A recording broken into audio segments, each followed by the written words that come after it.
araw at 40 gabi. Amen. At dumating sa puntong siya'y nagutom, and afterward, hunger. So, syempre, tayo ba naman, kahit tayong tao, napakahirap sa ating sitwasyon na hindi tayo kumain sa ganung kahaba ng panahon. But he was afterward hungered. And when the tempter came him, ibig sabihin, pagkatapos ng itong kanyang 40 days and 40 nights na fasting, amen, dumating ang tempter. Amen? Ang sabi ng Biblia, ang tempter ang dumating. Hindi binanggit dito na ito ay si devil. Hindi binanggit na ito si Satan. The scripture says it was the tempter na minsan akala natin, hallelujah, yung mga bagay na ganito ay iba doon sa ginagawa ni Satanas sa atin. Pero tatandaan natin ang sabi ng Biblia, ang sabi ng propeta ng ating Panginoon, Satan is the tempter. Amen. Yung tempter, yung devil at saka Satan, isa lang yun. So nagbabago na siya ng pangalan. Amen. At minsan hindi natin na-recognize kung sino bagay itong tempter na ito. Ang sabi ng Biblia, afterward and hunger, and when the tempter came to him and said, if thou be the Son of God, command these things, or the stones be made bread. Kung ikaw ay anak ng Diyos, gawin mo tinapay ang batong ito. Amen. Hallelujah. Dahil makapangyarihan ng ating Panginoon, alam ni Satanas, amen, na kayang gawin tinapay ng Panginoon ang bato. Amen? Walang imposible sa Kanya. Hallelujah. At ang sabi ng ating Panginoon, but he answered and said, it is written, man shall not live by bread alone, but by every word of God, but by every word that proceeded out of the mouth of God. Sabi ng ating Panginoon, sabi sa Kanya, ng ating Panginoon, tatapat siya sumagot at sinasabi, nasusulat, hindi sa tinapay lamang mabubuhay ang tao, kundi sa bawat salitang lumalabas sa bibig ng Diyos. Ibig sabihin, sa panahon ng kagutuman, sa panahon na ikaw ay nagugutom, at doon, alam niyo man, doon dumadating ang tempter. Sa panahon na ikaw ay hunger, amen, at saka dadating doon ang temptation. Pero sabi ng ating Panginoon, amen, hindi ba nasusulat, hindi lamang sa tinapay nabubuhay ang tao. Ibig sabihin, yung tinapay na kinakain natin, hindi lamang yun ang ating kailangan sa mundong ito para tayo mabuhay. Dahil alam ng ating Panginoon, ang pinakamahalaga sa atin ay hindi itong laman, kundi yung ating kaluluwa. Hindi lamang sa tinapay nabubuhay ang tao, kundi saan? Sa salitang lumalabas sa bibig ng ating Panginoon. Uli ng ating Panginoon. Hallelujah. Ang hunger ay isang uri ng temptation. Hallelujah. Nadala ng tempter. Ang tempter, ang ibig sabihin kasi ng tempter is a person or things that tempts. A person or things that tempts. Meron siya ginagamit na person or bagay para tayo ay matempts. Okay? The one that brought temptation. Hallelujah. Pangalawa, ay yung tinatawag niyang popularity. Sabi ng pagkatapos ay hindi natukso ni Satanas ang ating Panginoon sa tinapay. Sabi ni Satanas, then the devil taken him up, nung unang tempter na, pero ngayon ay devil na siya. Nag-reincarnate yung tempter mula sa magiging pagtukso sa kagutuman niya. Nag-transfer siya into the devil, and then the devil take him up in the whole city. Dinala siya doon sa isang banal na dako, syudad, at ipinaupo sa pinakamataas na tuktok ng templo. And seated him on the pinnacle of the temple, na tuktok ng templo. And said unto him, if thou be the Son of God, cast thyself down. Kung ikaw ay anak ng Diyos, magpatihulog ka. For it is written, kita nyo, ginamit ni Satanas ang word na written. For it is written, he shall give his angels charge concerning thee, and their hands they shall bear up thee, lest any time thou dost dash thy foot against a stone. Sabi niya, kung ikaw ay anak ng Diyos, magpatihulog ka. Kasi alam naman, nasusulat na pag ikaw ay kaya utusan ng mga angel para saluhin ka sa mga bagay na ito. If you can see, idinala siya doon sa isang panahon, sa tuktok ng templo, amen, sa panahon na siya ay pagod at siya ay hirap. Amen, hallelujah. Sa panahon na siya ay down.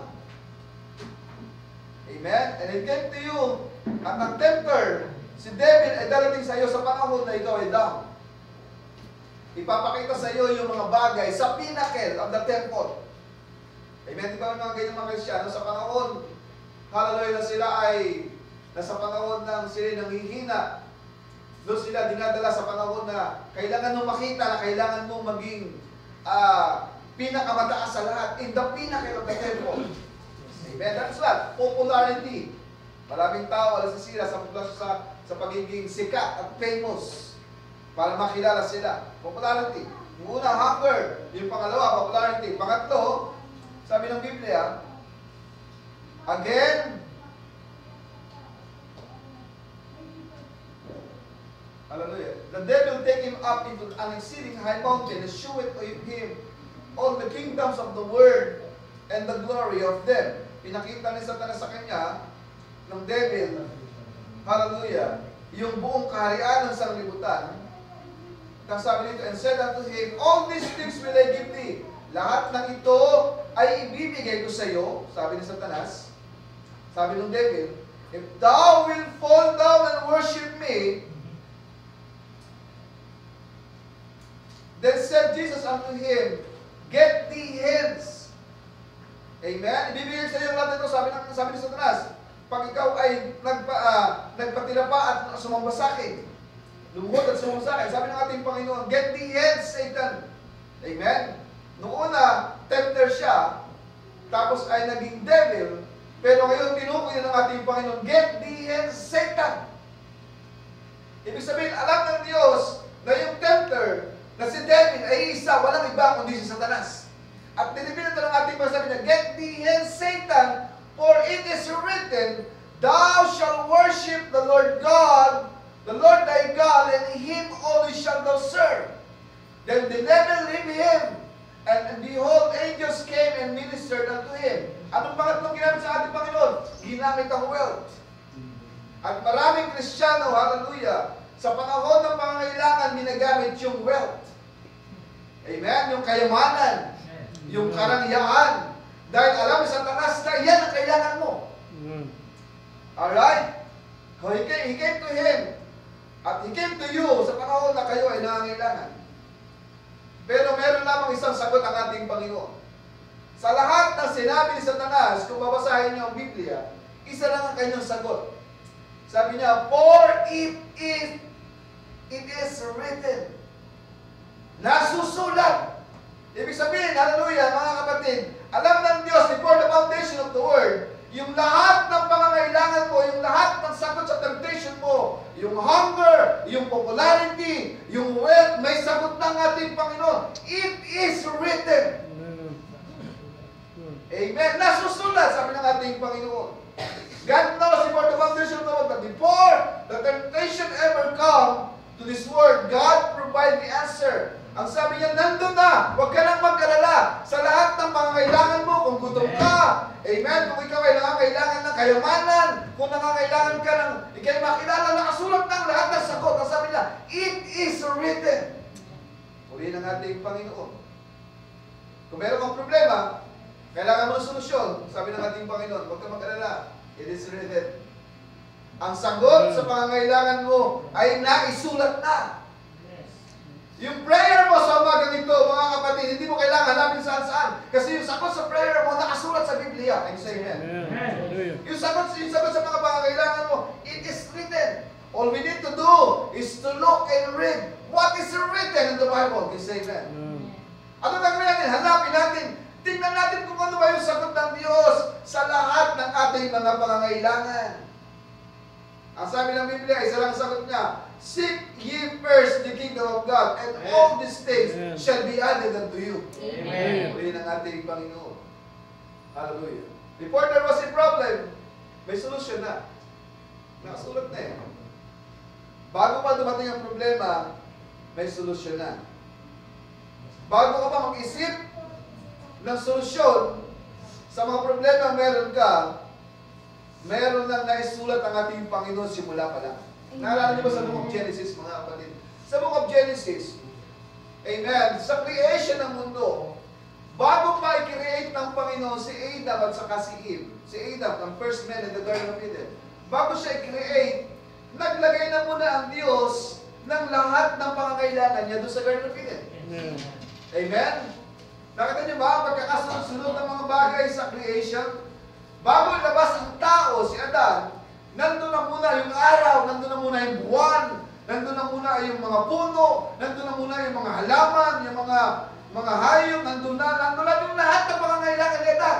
Please say amen. Amen.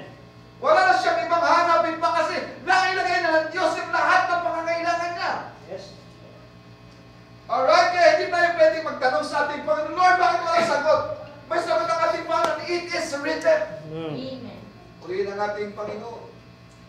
Hallelujah. Bago tayo magkasala at mapahamak, amen, naisulat na ng ating Panginoon sagot. Sabi ng Biblia, there was a lamb slain before the foundation of the world. Bago pa tayo magkasala at malugmok sa kasalanan, sabi ng Biblia, mayroon ng pinaslang na tupa, walang iba kundi ang ating Panginoon bago pa itatag ang sanglibutan. Dahil alam ng Diyos sa top niya na ang tao magkakasala. Kaya nag-prepare na siya ng isang sagot para sa ating kasalanan. Yes, amen. Amen. Muli ng ating Panginoon. Hallelujah. Amen. Ang sagot ay hindi sa mga bagay ng sanglibutan ito.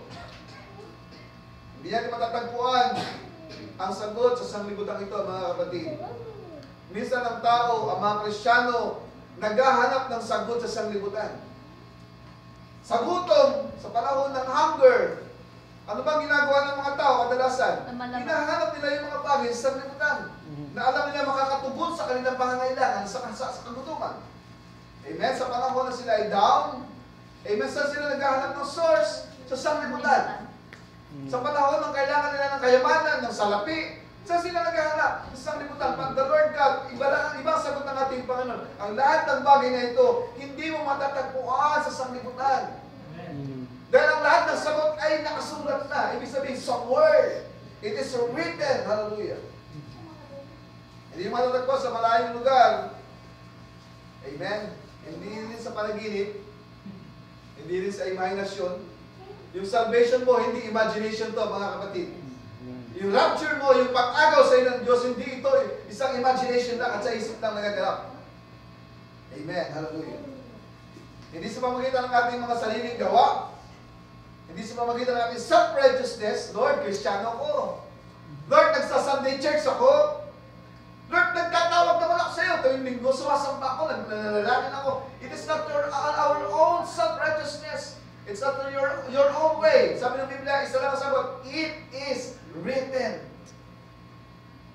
Amen. Basahin mo ang sagot ng ating Panginoon. Lahat ng ating pangangailangan, lahat ng ating hinahanap, naisulat na dati pa ng ating Panginoon. Hindi isusulat pa lang. Yung salvation hindi dadating pa lang. Dati na tayo kasi ng ating Panginoon. Amen? Amen. Tutusin ka. Amen. Hindi na tayo kailangan pang humingi ng salvation kasi dati pa sinadutan ng ating Panginoon. Anong kailangan natin gawin? Pagpasalamat sa Ginoo pag iligtas natin sa ating Panginoon. Amen? Amen. Not to be right, but it is written. Hindi tayo naghihintay ng solusyon. Hindi tayo maghihintay ng sagot sa near future. Dahil ang lahat ng bagay nito is written already. Amen. Hallelujah. Sabi ng Biblia, mga kapatid, meron bago kayo basahin, let's read this quote. Sabi niya, how was it? God's blood. Sa pangalan ng dugo, sa pamagitan ng dugo ng ating Panginoon. God has no blood. How will it be? Because it was God's creative blood that created in order to redeem us. He came and lived in the same body that He created. Therefore, He could not. God had to suffer temptation. Ang Diyos ay nagsuffer ng temptation. Nagtiis siya ng pagsubok. He couldn't suffer temptation. He had to suffer sexual temptation. He had to suffer all kinds of temptation to be tempted by the devil. In riches, sinubok siya sa kapangyarihan, sa kayamanan, and dominions, and so forth. He had to suffer all of that. Lahat ng ito ay kanyang tiniis in order to do it. He couldn't be as God in spirit. He had to be God in flesh. Kaya wala tayong maireklamo sa Diyos. Lord, hindi mo naman naranasan yung mga temptation namin. Kasi mismo ang Diyos, hallelujah, amen, nag-anyo siya bilang tao para maipakita sa atin na kahit sa katawang tao ay kaya natin magtagumpay. Yes, amen. Amen. Minsan kasi inisip ko, Lord, ikaw lang naman ang perfect na kayang, hindi ka kayang matip. Kami ay kaya kasi kami tao lang, marupok. Amen. Mabasaging kristal. Ayun ang mga katuwiran ng tao eh.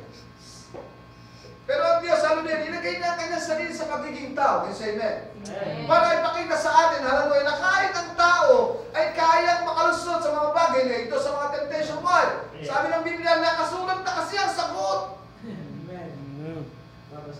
Babasahin mo na lang. I-apply mo na lang ang sagot. Hindi ka na maghahanap ng sagot dahil nakasulat na. Ipinuprovide na ng Diyos ang lahat ng kasagutan para sa lahat ng temptation na meron tayo. Uli ng ating Panginoon. Yung powers, yung dominions, hallelujah, lahat ng temptation na ito, sabi niya, nailagay na ng ating Panginoon ang sagot sa mga bagay na ating pangangailangan. God could not suffer in spirit. He had to become flesh to feel the pain of sickness, para na maranasan yung sakit, to feel the temptation of lust, to feel the temptation of want, yung temptation ng pangangailangan, paghahanap, amen, ng laman, ng pangangailangan ng katawan, pangangailangan ng mga bagay sa libutan, to feel temptation of hunger, ng gutom, to feel the power of death, that might take it upon himself to stand in the presence of the great Spirit, Jehovah. Amen. Hallelujah. Sabi niya, He knows, sabi niya, for He knows how it feels. Alam niya ang ating nararamdaman. Alam niya ang nararamdaman ng mga tao na suffer. Alam niya ang pakiramdam ng tao na sa gitna ng temptation. He knows how it feels when he gets sick. Alam niya ang nararamdaman ng tao ay sakit. Kasi dinaras siya sa panahon na siya sa katawan. He knows how you feel. Alam niya ang nararamdaman mo when you are tempted sa panahon na ikaw sinusubok. He knows how you feel. Pero alam niya ang sagot. Isa lang ang sinagot niya kay Satanas. It is written. Amen. Hallelujah. 1 Peter chapter 5. 1 Peter chapter 5 verse 8 to 9. Be sober. The vigilant and vigilant. Be sober, vigilant, be vigilant, because your adversary the devil is a roaring lion, walking about seeking whom he may devour. Si Satanas daw, ang devil is like a roaring lion, walking about seeking whom may be devoured. Ang lion, tandaan nyo mga kapatid, isang uri ito ng hayop na carnivorous. Ano may carnivorous? It's only flesh. Kumakain ng karne, ng laman. All lion eats flesh. Tama ba? Wala namang lion na kumakain ng damo eh. Meron ba? Wala. Lahat ng lions, hallelujah, ang kinakain nito ay karne. Yes. Amen. All lion eat flesh. Eat flesh only. The lion did not eat grass. The lion did not eat fruits. Ang gusto ng lion, hallelujah, ay kumain lamang ng karne. Amen. At kapag nakakita siya ng laman, nakakita ng flesh out of you, what is the work of the flesh? Maraming tawag ng laman, din sa amen. Maraming laman, hallelujah, maraming gusto ang laman na meron tayo. At kapag nakita ng leon na meron tayong mga tawag ng laman, meron tayong makalaman na buhay sa ating sarili, nandun sa taas, uupo siya at mangingilain sa iyo. Because the lion wants to eat flesh. Ano ba yung mga gusto ng laman? Karangyaan, pera, popularity. Amen? Lahat ng iyon ay gusto ng laman, tama? At kapag nasa iyo ang lahat ng ito, pag ito ang nais mo, itong iyong mga gusto makuha, nandun siya sa taas, uupo siya sa iyo at kakain siya. Kakain lang siya nakakain kasi nakakakita siya ng laman. Amen. Puli ng ating Panginoon. Hallelujah. Subukan nyo. Amen. Naalisin nyo yung mga tawag ng laman sa inyo. Pag pumunta sa inyo yung leon, which is the devil, like a roaring lion, hallelujah, mato siya, he is starved to death. Wala siyang makakain sa inyo, kasi amen. Hindi siya uupo kasi wala siya makakain sa inyo. Walang makalaman sa mundo, sa katawan mo, na makikita sa riyon para makakain siya. So ano gagawin ng lion? Aalis siya kasi mamamatay siya sa gutom kapag walang makain sa inyo. Kapag hindi kumakain ang salita ng ating Panginoon, sabi ng Biblia, ikaw ay mamumunga, you bring fruits. At ayaw ng leon ng fruits, can you say amen? Amen. Ayaw ng leon ng fruits, what is the fruits? Fruits of the Holy Ghost, love, joy, long-suffering, temperance, patience, godliness.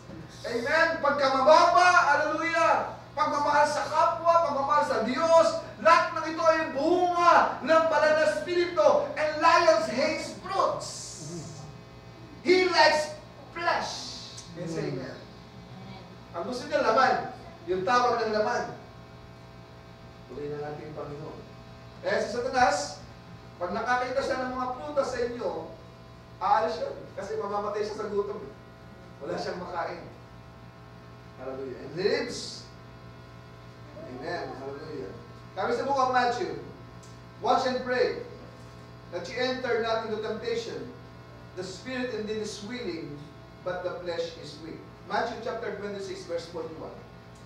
Kayo daw ay magbantay at manalangin nang hindi kayo pumasok sa temptation. The spirit indeed is willing, but the flesh is weak.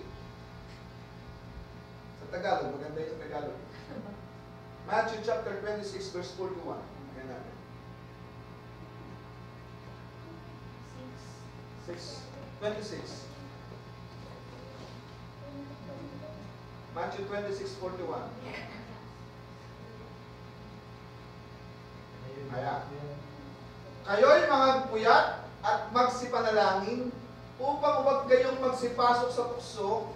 Ang espiritu sa katotohanan ay may ibig, datapwat mahina ang laman. Nakita nyo? Ganyan gumagawa si Satanas.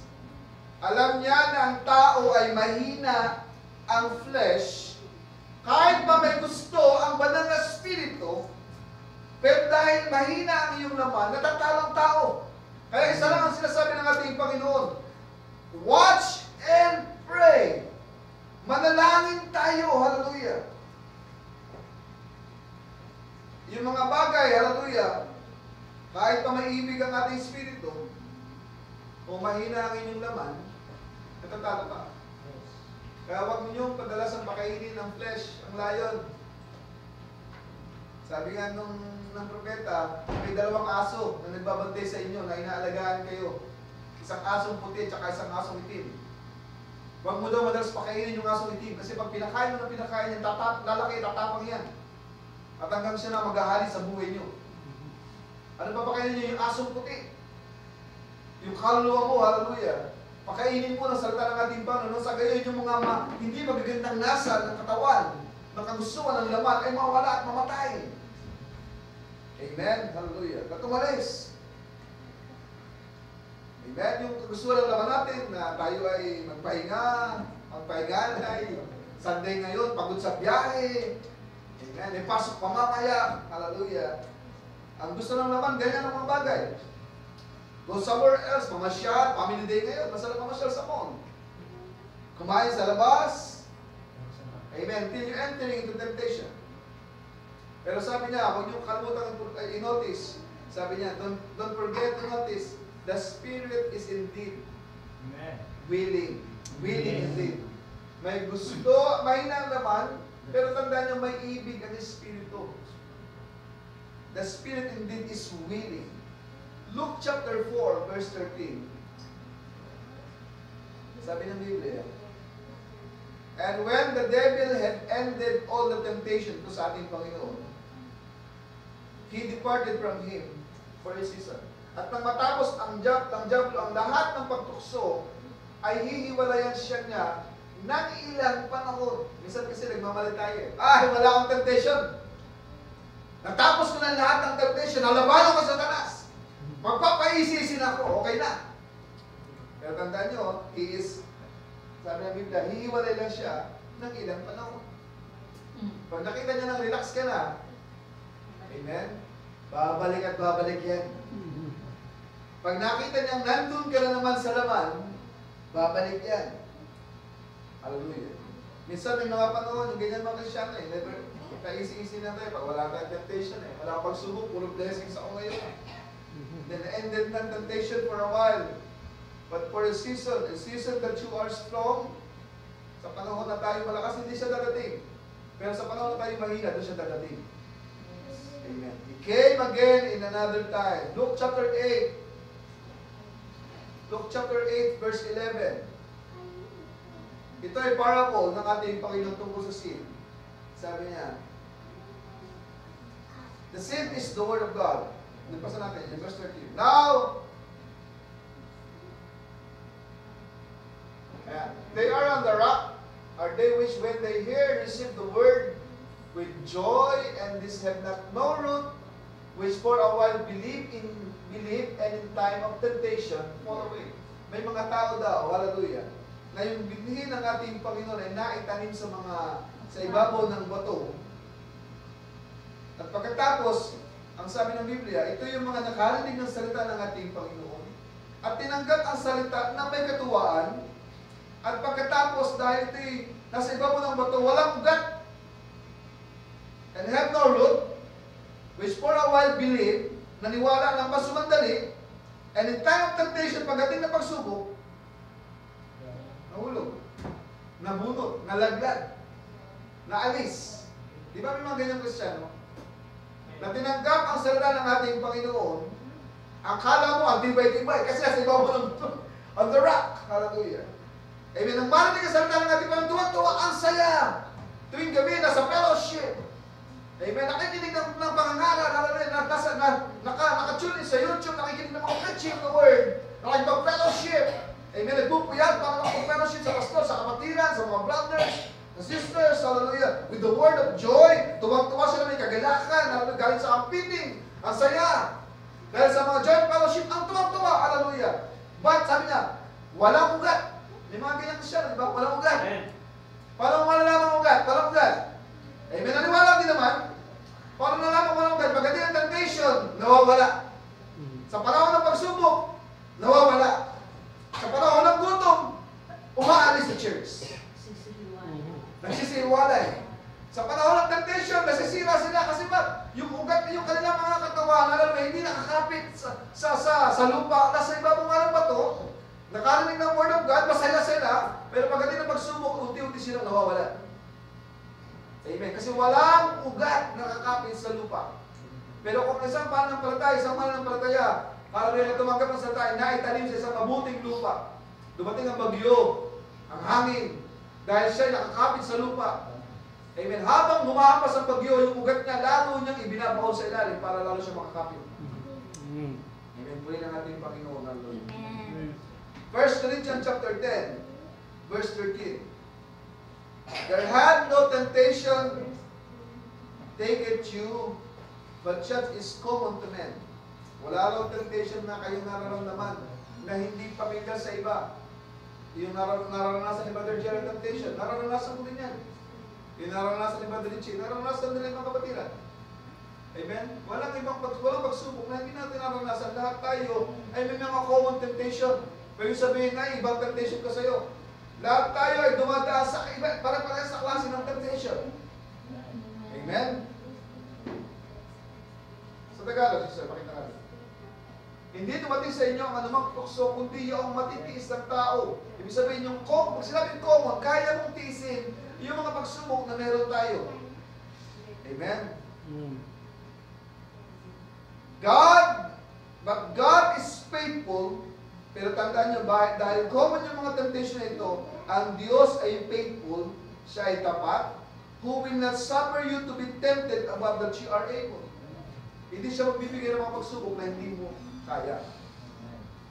Kaya dito sa Lord, bakit binigyan mo ang pagsubok na hindi mo kaya? Sabi ng ating Panginoon, alam ng Diyos ang inyong capacity. Alam ng Diyos ang inyong kapasidad na kaya niyong lagpasan yung lahat ng pagsubok na ibinibigay sa inyo ng ating Panginoon. Alam ng Diyos, sabi niya, He is faithful, tapat siya. Amen, hindi siya magbibigay ng mga pagsubok, amen, na hindi mo kakayanin. but will with the temptation also make a way to escape.